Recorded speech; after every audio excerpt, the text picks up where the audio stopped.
chers parents et amis, citoyens de Dixie, en votre nom, je vais souhaiter la bienvenue à nos hôtes qui sont là, ici présents. C'est pour nous un agréable plaisir de les recevoir dans nos 4 murs pour le lancement de cette belle infrastructure appelée à recevoir nos enfants pour leur formation. C'est une fois de plus une façon de rapprocher les formateurs aux bénéficiaires. C'est une façon d'accompagner encore davantage la formation de nos enfants, appelés à être ce que nous sommes aujourd'hui, demain. Permettez-moi de rendre grâce à Allah, le Tout-Puissant, qui nous a tous réunis ce matin autour de cette cérémonie inaugurale de l'école primaire d'Ixine-Port. Le 8 avril dernier, nous étions sur cet endroit pour le lancement des travaux de construction d'une nouvelle école primaire. Après seulement 5 mois de travaux, nous voilà encore aujourd'hui en train d'inaugurer cette nouvelle infrastructure scolaire. L'école que nous inaugurons ce matin est composée de 2 blocs, 18 salles de classe, une bibliothèque, une infirmerie, une cantine scolaire, 3 bureaux pour la direction,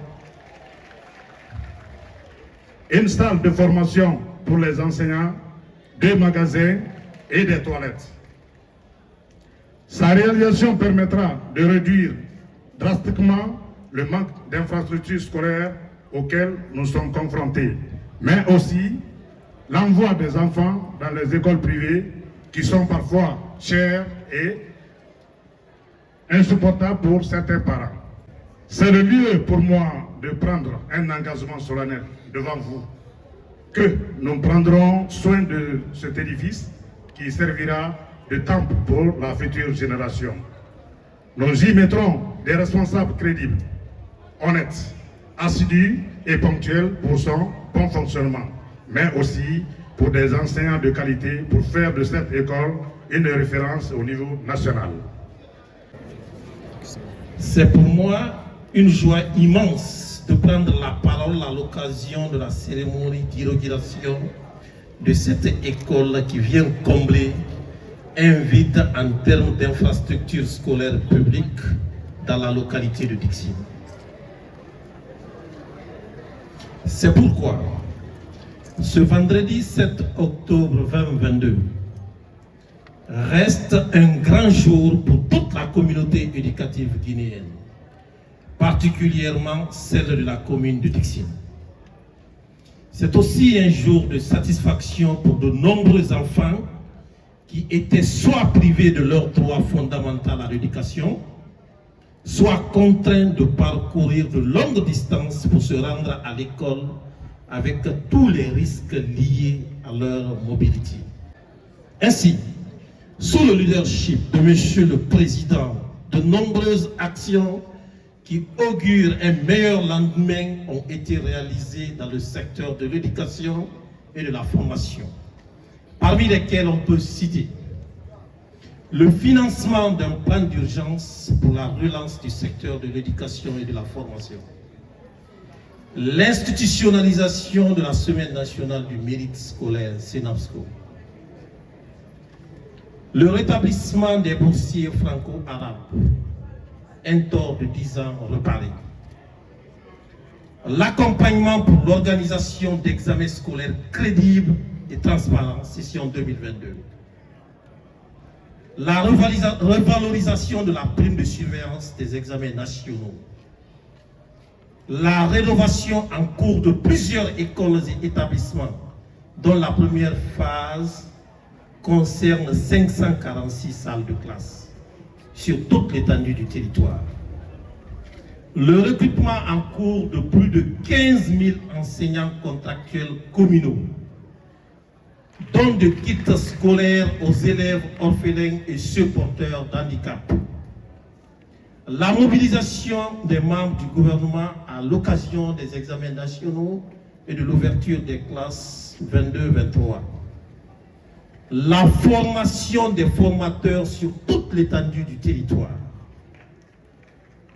À ces actions ô combien salutaires et salvatrices s'ajoute bien entendu ce joyau, cette merveille, fruit de l'initiative présidentielle, entièrement réalisée par la présidence de la République. Et croyez-moi, avec un coût de 12 milliards de francs guinéens, le bâtiment et tout son contenu. Mesdames et messieurs,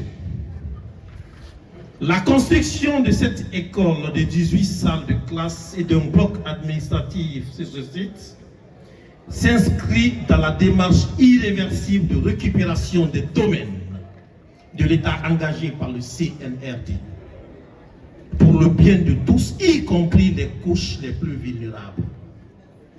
Cet édifice public recevra dans les prochains jours 600 enfants. Cela allège ainsi les charges éducatives de nombreuses familles. Il est important de rappeler, mesdames et messieurs, que les travaux de construction de cette école ultra-moderne, imposante, d'une finesse et d'une structure architecturale extraordinaire, magnifique, plaisante, est réalisée en un temps record du jamais égalé dans l'histoire de notre pays. Ce temps de record est de 5 mois. Merci beaucoup. Et il faut signaler, c'est important de le dire, ce que nous faisons aujourd'hui, ce qui se passe aujourd'hui, ce que nous réalisons aujourd'hui, cette belle chose sortie de la terre en moins de 5 mois, que nous allons inaugurer tout de suite, que nous allons baptiser tout de suite, c'est grâce à la clairvoyance des normes. C'est grâce à la vision d'un homme. C'est grâce à l'intelligence d'un homme. Et cet homme, vous le connaissez, c'est le président de la transition, le chef de l'État, colonel Mamadi Doumbouya, qui met le système éducatif au milieu de toutes les préoccupations.